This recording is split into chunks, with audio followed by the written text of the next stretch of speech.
Gold, trusted gold buyers. మీరు తాకట్టు పెట్టిన బంగారాన్ని విడిపించి ఈ రోజు ఉన్న మార్కెట్ ధరకు కొనబడను. నమస్తే, వెల్కమ్ టు ఐ డ్రీమ్. నేను మీ విజిత. ప్రస్తుతం మనతో పాటు ఉన్నారు ఇస్కాన్ టెంపుల్ నుంచి ప్రణవానంద ప్రభుజీ. వారి ప్రవచనాల రూపంలో, వారి మాటల రూపంలో మనకు ఎన్నెన్నో మంచి విషయాలు ప్రతిసారి తెలియజేస్తూనే ఉంటారు. మనకున్న సందేహాలన్నింటినీ నివృత్తి చేస్తూనే ఉంటారు. అయితే నిజంగా భగవంతుడికి మనందరం కూడా భక్తులమే. నిజమైన భక్తుడు అంటే ఎవరు, ఎలాంటి లక్షణాలు కలిగి ఉంటారు, మనం ఆధ్యాత్మిక మార్గంలో నడవాలంటే అసలు మన ప్రయాణం ఏ విధంగా మొదలవ్వాలి, ఇలాంటి విషయాల గురించి ఈరోజు మాట్లాడబోతున్నాం. ఇప్పుడు ప్రభుజీతో మాట్లాడి మరిన్ని విషయాలని నివృత్తి చేసుకుందాం. నమస్కారం ప్రభుజీ. నమస్కారం అండి. హరే కృష్ణ ప్రభుజీ. హరే కృష్ణ ప్రభుజీ.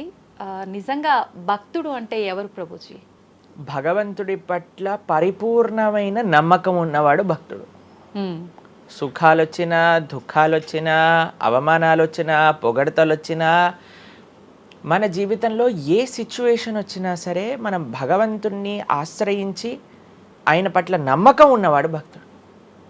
చాలాసార్లు ఏమవుతుందంటే అండి, మనకి మంచి జరుగుతున్నప్పటి వరకు వెరీ గుడ్, మనం చాలా భగవద్భక్తులం అని అంటే, కానీ ఏదన్నా చెడు జరిగిపోయింది ఏమనుకోండి, నాకెందుకు ఇలా జరిగింది, నేను ఇంత మంచివాడిని, ఆయన ఎందుకు అలా చేయలేదు, కాబట్టి ఈయన నాకొద్దు అని అంటారు చాలా మంది. మీరు ఆశ్చర్యపోతారు. అసలు నాకు నా భక్తి జీవితంలో చాలా ఇన్స్పిరేషన్గా అనిపించింది. నేను ఇప్పుడు మనకి తెలుసు పాలస్తీన్ ఇంకా ఇజ్రాయెల్లో వార్ జరుగుతుంది, గాజా అనే ప్రదేశంలో. అయితే ఒక ఆవిడ, అసలు చాలా వీడియోస్ చూశాను ఒకదాని తర్వాత ఒకటి, అక్కడ ఉండే వాళ్ళు మొత్తం ఫ్యామిలీ నష్టం అయిపోయినా, పిల్లలు చనిపోయినా, ఏం చేసినా సరే వాళ్ళు ఇలా అంటున్నారనమాట, ఏ అల్లా నువ్వు మాకు ఇది చేసావు కానీ మేం మాత్రం నీకు స్తోత్రం చేస్తాం. వాళ్ళ లాంగ్వేజ్లో వాళ్ళు చెప్తున్నారనమాట, నువ్వు ఏం చేసినా సరే మా మంచికే చేస్తావని నాకు తెలుసు, కాబట్టి ఇంకా ఇంకా మేము మిమ్మల్ని పొగుడుతూనే ఉంటాము.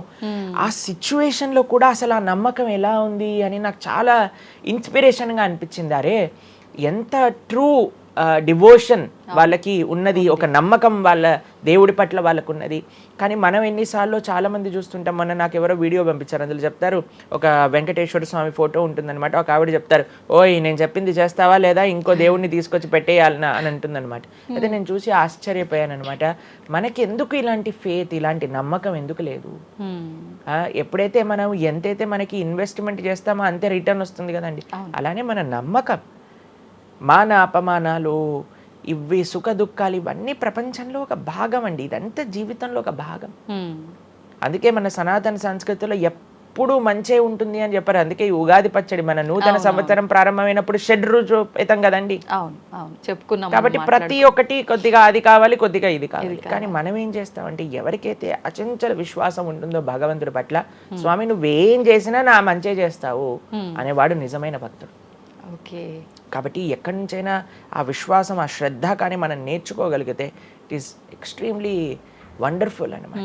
ఆ శ్రద్ధ, స్వామి నువ్వు ఏం చేసినా సరే నేను నిన్నే కొలుస్తా, అటువంటి శ్రద్ధ మన దగ్గర ఉండిందండి, మన దగ్గర ఉండింది. మన పూర్వీకులు, రాజులు, మహారాజులు, అసలు మన సంస్కృతి, సిక్కులు ఎవరైతే మనకి వాళ్ళ జీవితాన్ని త్యాగం చేసేసారు వాళ్ళ ధర్మాన్ని కాపాడుకోవడానికి. మనం చూస్తాం. అసలు ఇప్పుడు ఏంటంటే అండి, నాకు అన్నిటికంటే బాధాకరమైన విషయం ఏంటంటే, ఈ ప్రజెంట్ డే యూత్ ఉన్నారు కదా, వాళ్ళకి మన దేశ సంస్కృతి గురించి తెలియదు, మన దేశ హిస్టరీ గురించి తెలియదు, మన కల్చర్ గురించి తెలియదు, మన ఆధ్యాత్మికత గురించి తెలియదు. తెలుసుకోవాలి అనే ప్రయత్నం కూడా చేయట్లేదు. ఎవరు అసలు దేశాన్ని కాపాడాలనుకుంటుంది? అసలు మన పూర్వీకులు మనకి ఎలాంటి సంపత్తిని ఇచ్చారు? ఏవో టీవీలలో వచ్చే చెత్త ప్రోగ్రాములు చూడటము, టైం వేస్ట్ చేసేయటము. ఇప్పుడు మాకు చెప్తున్నారు, ఎవరో బిగ్ బాస్ అనేదో ప్రోగ్రామ్ వస్తుందట.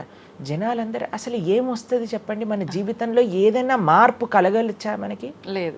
ఎవడో ఒకటి చోట వాడు డబ్బులు సంపాదించుకుంటూ వాడు చేసే చెత్త పనులన్నీ మనం చూస్తూ ఉంటే, మనం వింటూ ఉంటే, దాని తర్వాత చూస్తే పర్వాలేదు, ఆ వ్యక్తుల పట్ల అపరిమితమైన ప్రేమను పెంచుకొని, ఒకళ్ళు నాకు ఈ మధ్య ఎక్స్ప్లెయిన్ చేస్తున్నారనమాట, ఒక్కొక్కళ్ళకి ఆర్మీ అని తయారైపోయి వేరే వాళ్ళని దూషించటం, వేరే వాళ్ళని తిట్టడం. ఈ సమాజం ఇలా ఉంటే నీకు ఒక బిగ్ బాస్ అనే ఒక టైం వేస్టర్ని కావాలి, అది అయిపోగానే ఐపీఎల్ అనే ఒక టైం వేస్టర్, దాని తర్వాత నెట్ఫ్లిక్స్, అమెజాన్ ప్రైమ్, ఇవన్నీ ఎప్పుడు ఉన్నాయి. మనకి నిజంగా మేము కొన్నిసార్లు యూత్ని కలిసినప్పుడు అడుగుతామండి, అరే మన దేశ రాజకీయాల గురించి తెలుసా అని అంటే, తెలుసండి. ఎవరి దగ్గర నుంచి తెలుసుకున్నావు అని అంటే ఒక యూట్యూబర్ పేరు చెప్తారు. ఆ యూట్యూబర్ ఏమో ఎక్కడో వేరే దేశంలో కూర్చొని మన సంస్కృతిని మన రాజకీయాల్ని ఎలా ఒక వేరే దిశగా నడిపించాలో నడిపిస్తుంటారు. వాడివన్నీ వింటూ వీళ్ళు ప్రభావితం అయిపోతారు అనమాట. కానీ ఏంటి అసలు మన సంస్కృతి అంటే ఏంటి, మన ధర్మం అంటే ఏంటి, అసలు కొద్దిసం భగవంతుడు చాలా దూరం అనుకోండి, కనీసంలో కనీసం మన భారతీయత అంటే ఏంటో కూడా తెలియదండి అసలు ఇలాంటి పిల్లలకి. ఈ మధ్యలో పిల్లల్ని మర్చిపోకండి. పేరెంట్స్ ఎంతమంది దృష్టి చూపిస్తున్నారు చెప్పండి? చాలా తక్కువ మంది ప్రభుజీ. ఎప్పుడు చూడు ఏ సినిమాకి వెళ్దామా, ఏ సీరియల్ చూద్దామా, ఏ రియాలిటీ షో చూద్దామా, ఏ మూవీ సిరీస్ వెబ్ సిరీస్ కొత్తగా రిలీజ్ అయిందా, ఏ ఇన్స్టాగ్రామ్లో వీడియోస్ చూద్దామా, ఇలానే ఉండిపోతే మన దేశం ఎటు వెళ్తుంది, మన రాజ్యం ఎటు వెళ్తుంది, మన సంస్కృతి ఎటు వెళ్తుంది ఒకసారి చెప్పండి. కాబట్టి భక్తి అనేది ఒక ప్రస్తుత సమాజంలో అర్థం చేసుకోవటము అనేది ఎప్పుడైతే ప్రతి ఒక్కళ్ళు తమ దగ్గర ఉండే సమయాన్ని వెచ్చిస్తారో, ఎప్పుడైతే నేను తెలుసుకోవాలి అనే ఒక ఇచ్చ మనసులో ఉంటుందో, అప్పుడు మాత్రమే తెలియపడే ఒక అద్భుతమైన జ్ఞానం అండి అది. తత్విద్ధి ప్రణిపాతేన పరిప్రశ్నేన సేవయా అని కృష్ణుడు భగవద్గీతలో చెప్పారు. ఆధ్యాత్మిక జ్ఞానం అంటే ఎలానో అలా తెలుసుకోలేమండి. దానికి సమయాన్ని వెచ్చించాలి, దానికి ఇంట్రెస్ట్ మన లోపల కలిగి సమయాన్ని తీసుకోవాలి.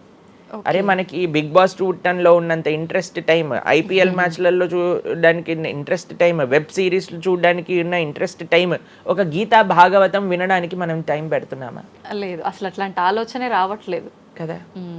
మరి భక్తి అంటే ఏంటి, భగవంతుడు అంటే ఏంటి, భగవంతుడు మనకి ఏం చేస్తున్నాడు, ఇవన్నిటికీ సమయం వెచ్చించాలి కదండి. కాబట్టి అందుకే మనం ఎప్పుడు చెప్పేది, ఒక భక్తుడు అనేవాడు అన్నిటికంటే అదృష్టవంతుడు ఎవరికైతే భగవంతుడి యొక్క కృప అనుభవంలోకి వస్తుందో. అటువంటి అనుభవం కానీ మనం పొందాలి అని అనుకుంటే మనం సమయాన్ని కేటాయించాలి. ఇది చాలా ముఖ్యమైన విషయం. అయితే మనం ఆధ్యాత్మిక ప్రయాణం మొదలు పెట్టాలి అంటే ముందుగా చేయాల్సిన పని, మొట్టమొదటి అడుగు ఆధ్యాత్మిక ప్రయాణం ముందు పెట్టాలి అని అంటే ఇన్స్టాగ్రామ్, వాట్సాప్ని తగ్గించాలి. ఓకే. ఇంతకు ముందు ఏకాదశి, ఇప్పుడు రేపు ఏకాదశి ఉపవాసం అంటే నిర్జల ఉపవాసం అని లేదా పలాహార ఉపవాసం అని అలా చెప్తారు. కొన్ని సంవత్సరాలు అయిపోయాక ఉపవాసం అని అంటే కనీసం ఈ రోజైనా ఫోన్ చూడొద్దు అని చెప్పే రోజులు కూడా వస్తాయేమో అనిపిస్తుంది. ఎందుకంటే ప్రతిసారి కూడా అడిక్టెడ్ జనాలందరూ కూడా వాట్సాప్ వీడియోలు, స్టేటస్లు, ఇన్స్టాగ్రామ్, యూట్యూబ్, టీవీ వీటితో అడిక్ట్ అయిపోయి ఎంత సమయాన్ని వెచ్చిస్తున్నారు. అసలు మీరు అన్నట్టుగా జపం చేయడానికి అడుగురా అంటే జపం చేయడానికి సమయం లేదంటారు, వాట్సాప్ స్టేటస్ మాత్రం చూడడానికి సమయం ఉంటుంది. ఎంత విచిత్రం చెప్పండి. కాబట్టి మనము చాలా జాగ్రత్తగా మొట్టమొదటి అడుగు ఏంటి అని అంటే మనం చెయ్యకూడని విషయాలు పక్కన పెట్టడం. ఏంటి? అక్కర్లేని విషయాలు వినటం, అక్కర్లేని విషయాలు మాట్లాడటం, అక్కర్లేని విషయాల గురించి ఆలోచనలు చేయటం, వీటన్నిటిని పక్కన పెట్టి 4 నియమాలు చెప్పారండి మన శాస్త్రంలో భక్తిలో ముందుకెళ్ళడానికి, ధర్మ మార్గంలో ముందుకెళ్ళడానికి. మద్యం పానం శ్రియాసూన యథా అధర్మశ్చ చతుర్విధం అని భాగవతం చెప్తుంది. 4 రకములైన తప్పుడు అలవాట్లను మనం నిషేధన చెయ్యాలట. ఏంటి ఆ 4? మద్యము అని అంటే మద్యాన్ని సేవించటం, ఎనీ టైప్ ఆఫ్ ఇంటాక్సికేషన్ అని అనుకోండి, సిగరెట్లు కానీ, మందు కానీ, గుట్కా, మానిక్ చంద్, పాన్, ఇంకేమంటారు టొబాకో, ఇవన్నీ డ్రగ్స్, ఇవన్నీ అసలు చెప్తూ ఉంటే మిగతా ఎనీ కైండ్ ఆఫ్ ఇంటాక్సికేషన్ దీన్ని పక్కన పెట్టాలి. ఓకే, మనం భక్తి మార్గంలో ముందుకెళ్ళాలి అని అంటే చెప్తున్నాను. 2 మద్యం పానం శ్రియ అసూన. జూదము ఇంతకుముందు జూదం ఆడుతూ ఉండేవారు, మనకు తెలుసు పాచికలాట అని అనేవారు. మహాభారతంలో యుధిష్ఠిర మహారాజు గారు ఆడినప్పుడు ఏమైంది వాళ్ళ జీవితంలో మనందరికీ తెలుసు. ఎన్ని కష్టాలు పడాల్సి వచ్చింది, ఆస్తంతా వెళ్ళిపోవాల్సి వచ్చింది, అరణ్యానికి పాలవ్వాల్సి వచ్చింది. చాలా మంది అడుగుతారు ఎందుకు మహాభారతం యుధిష్ఠిరుడు ఆడాడు. ఆయన ఆడి చూపించారు, అయ్యా ఆడితే ఈ పని అవుతుంది. ఎగ్జాంపుల్ సెట్ చేయడానికి ఆయన చేశారు. సరే, ఆయన చేసింది తప్ప కదా, ఆయన ఏం అనుభవించారో తెలుసు కదండి. మనం ఎందుకు చెయ్యాలి ఆ పని? ఇప్పుడు జూదం యొక్క విపరీతమైన కాన్సిక్వెన్సెస్ తెలుసా అండి. ఇప్పుడు బెట్టింగ్ గేమ్లని, ఐపీఎల్ మ్యాచెస్ కి బెట్టింగ్స్ అని, లేదా ఏదొస్తే దానిపైన బెట్టింగ్లు పెట్టడం, అవి ఇవి ఎన్ని అప్లికేషన్స్ తయారైపోయి, ఎన్ని ఎన్ని ఒక యువతని ఒక తప్పుడు మార్గంలో పెట్టడానికి అసలు మాకు అప్పుడప్పుడు మేము యూట్యూబ్ చూస్తాం కదండి ప్రవచనాలు వినడానికి, మా గురువు గారి ప్రవచనాలు వినడానికి మేము చూస్తుంటాం అనమాట. అప్పుడు వస్తుంది రమ్మీ సర్కిల్ అని యాడ్ వస్తుంది అనమాట. ఇప్పుడు పేరు చెప్తున్నారు ఎందుకు ప్రభుజీ అని మీరు అనుకోవచ్చు. ఎందుకంటే పెద్ద పెద్ద సినిమా యాక్టర్స్ వాళ్ళు ప్రమోట్ చేసేది రమ్మీ సర్కిల్ అని, మాణిక్ చంద్ కంపెనీస్ని, గుట్కాలని, తర్వాత ఏవైతే అన్హెల్దీ ప్రోడక్ట్స్ కోక్ ఇలాంటివి ఏవైతే సాఫ్ట్ డ్రింక్స్ కూల్ డ్రింక్స్ ఉంటాయో వాటిని మీరు ఒక్కసారి ఆలోచన చేయండి. వాళ్ళు నిజమైన శ్రేయోభిలాషలా మనకి ఒక్కసారి ఆలోచన చేస్తే మనకు అర్థమవుతుందని.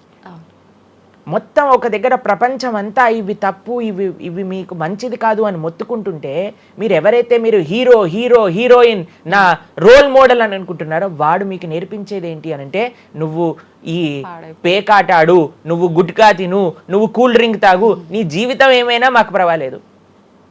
మేము ఎక్కడికి వెళ్ళినా నోరు నొప్పొచ్చేటట్టు అరిచి చెప్తున్నా, అయ్యా ఇవి మంచిది కాదు, మీరు మంచి మార్గంలో ఉండండి, ఆరోగ్యాన్ని జాగ్రత్తగా పెట్టుకోండి, మనసు జాగ్రత్తగా ఉండండి, ధర్మాన్ని ఆచరణ చేయండి అని మేము చెప్తుంటే, కానీ జనాలకి వీటిల్లో ఇంట్రెస్ట్ లేదు. వీళ్ళకి నా రోల్ మోడల్ వాళ్ళు, నా రోల్ మోడల్ ఇది అని ప్రొద్దు నుంచి రాత్రి దాకా ఇన్స్టాగ్రామ్లో చూడటం, వాళ్ళగా మాట్లాడటం, వాళ్ళగా వస్త్రాలు వేసుకోవటం, వాళ్ళలాగా మేము కూడా వాళ్ళలాగా అవ్వాలి అని అనుకుంటే వాళ్ళు ఏం నేర్పిస్తున్నారు మీకు ఒక్కసారి ఆలోచన చేయండి. ఎంతమంది దేశంలో ఉండే యువత మొత్తం కూడా తప్పుడు మార్గంలోకి వెళ్తే మన భారతదేశ భవిష్యత్తు ఏం కావాలో ఒకసారి చెప్పండి. కాబట్టి ఫస్ట్ ఏమన్నా మనం ఇంటాక్సికేషన్, సెకండ్ గ్యాంబ్లింగ్ అని అంటారు, జూదం, ఏ ప్రకారమైన జూదమైనా సరే దాన్ని పక్కన పెట్టాలి. మూడవది మాంసాహారాన్ని సేవించటం, ప్రాణిహింస చెయ్యకూడదు, భగవద్భక్తి మార్గంలో ముందుకెళ్ళాలి, భగవంతుని తెలుసుకోవాలి అని అంటే మనం లాస్ట్ టైం దీని గురించి మాట్లాడుకున్నాం, మనం ఎక్స్ప్లెయిన్ చేసాం అనమాట క్లియర్గా ఎందుకు మనం మాంసాహారాన్ని స్వీకరించకూడదు అని. అది భౌతికంగా మనకి మంచిది కాదు, ఆరోగ్యరీత్యా మంచిది కాదు, ఎమోషనల్గా మంచిది కాదు, ఎన్వైరన్మెంటల్గా మంచిది కాదు, స్పిరిచువల్గా మనకి మంచిది కాదు అని ఈ రీజన్స్ అన్ని చెప్పాం. అయితే నిన్నటి రోజున మాకు ఆ వీడియో పంపించారనమాట. సరే ఏమున్నాయి అబ్బా కమెంట్స్లో అని చదువుతుంటే చాలా మంది అన్నారు, రోజు ఈ వీడియో చూడటం వల్ల మేము మాంసాహారం తినటం మానేసాము, మాకు క్లారిటీ వచ్చిందని చాలా కమెంట్స్ ఉన్నాయి. కొంతమంది ఏం రాశారు తెలుసా అండి, మరి ప్లాంట్స్కి, మరి ఆకుకూరలకి, తర్వాత మనం పండించే మొక్కలకు కూడా ప్రాణం ఉంది కదా అని. మీకు ఒక విషయం చెప్తాను, చాలా మంది ఈ ఆర్గ్యుమెంట్స్ చెప్తారండి, నాన్ వెజిటేరియన్ మానేసేయండి అని అంటే, మరి మీరు జీవహింస చేయట్లేదా, మీరు కూడా మొక్కల్ని కట్ చేస్తున్నారు కదా అని అడుగుతారు. ఇప్పుడు దానికి 2-3 విషయాలు మీకు ప్రస్తావన చేస్తాను. ఒకటి, మీరు పాలకూరని, గోంగూరని, తోటకూరని కొయ్యడానికి వెళ్ళినప్పుడు అది గట్టిగా అరుస్తూ చంపేయకు నన్ను, ఏదో ఒక రక్తం కారటం, అది ఇలా గార్లో ఎగరటం, ఇలాంటివి చేస్తుందా అండి? లేదు. ఎప్పుడైనా మీరు ఆపిల్ పండుని కొయ్యడానికి వెళ్ళినప్పుడు ఆపిల్ పండుని ఇలా అనగానే దాంట్లో నుంచి రక్తం చెట్టులో నుంచి దారాలుగా కారుతుంటుందా అండి? అదేమైనా గట్టిగా అరుస్తుందా అని కొంతమంది అంటారు, అది అరుస్తుంది మనకి వినిపించదు. మనకి ఒకసారి అర్థం చేసుకోవాలి, ఒక ప్రాణికి, ఒక వెల్ డెవలప్డ్ కాన్షియస్నెస్ ఉన్న వ్యక్తికి, లేదా ఒక పర్సనాలిటీకి, లేదా ఒక ప్రాణికి, లేదా ఒక ప్లాంట్కి ఏంటి వ్యత్యాసము అనేది మనం తెలుసుకోవాలి. దాంతోపాటు ఇంకొక విషయం చెప్తాను, మరి ప్లాంట్స్ని తినచ్చు, యానిమల్స్ని తినకూడదు అని ఏంటి ప్రమాణము అని అంటే, భగవంతుడు మనకి ఈ విషయాన్ని ప్రస్తావన చేశారు, స్వామి మనకి ఈ విషయాన్ని ఉపదేశం చేశారు. అయ్యా, నువ్వు కేవలం శాకాహారాన్ని మాత్రమే తినవచ్చును, సాత్విక ఆహారాన్ని మాత్రమే తినవచ్చును. ఎక్కడ చెప్పాడు భగవంతుడు? పత్రం పుష్పం ఫలం తోయం యోమే భక్త ప్రయశ్చతి. పత్రం పుష్పం ఫలం తోయం, నువ్వు ఫలములను, తర్వాత ఆకులను, నీటిని, పాలను, వీటితో సంబంధించినవి ఏవైనా సరే తయారు చేయొచ్చు, భగవంతుడికి నివేదన చేయొచ్చు, స్వీకరించవచ్చు. కాబట్టి మన శాస్త్రములు దేన్నైతే యాక్సెప్ట్ చేశాయి, ఇప్పుడు చెప్పాయనుకోండి, సరే ఈ ప్లాంట్స్లలో కూడా ప్రాణం ఉందయ్యా, ప్లాంట్స్ కూడా తినకు అని అంటే ఏం చేస్తామండి? గాలిని పీల్చుకుంటామా? సన్లైట్తో బతుకుతామా మనం ఏమన్నా ప్లాంట్స్ బతికినట్టుగా? ఏదో ఒకటి కావాలి కదా ఆహారం. కాబట్టి అన్నిటికంటే లీస్ట్ హింస, అహింస అంటే అన్నిటికంటే లీస్ట్ హింస ఎక్కడ ఉంటుందో అది కాబట్టి మనకి శాస్త్రం ఆమోదన చేసింది. నువ్వు ఈ ఏవైతే హర్బివోరస్ అని అంటారు చూడండి, ఏవైతే పశుపక్షాదులు కాకుండా ఏవైతే మొక్కలు ఉంటాయో, ఏవైతే ధాన్యం ఉంటుందో, ఏదైతే ఫలములు ఉంటుందో దాన్ని స్వీకరించు అని. తర్వాత రెండో ఆర్గ్యుమెంట్ ఏం చేస్తారో తెలుసా అండి, నాన్ వెజిటేరియన్ అనగానే మనం కానీ తినకపోతే వాటి పాపులేషన్ మొత్తం పెరిగిపోయి మనల్ని చంపేస్తుంది. అయ్యా, నువ్వొక్కడివి మారటం చేత ఏమీ అవ్వదు. అవును, మొత్తం మారిపోదు.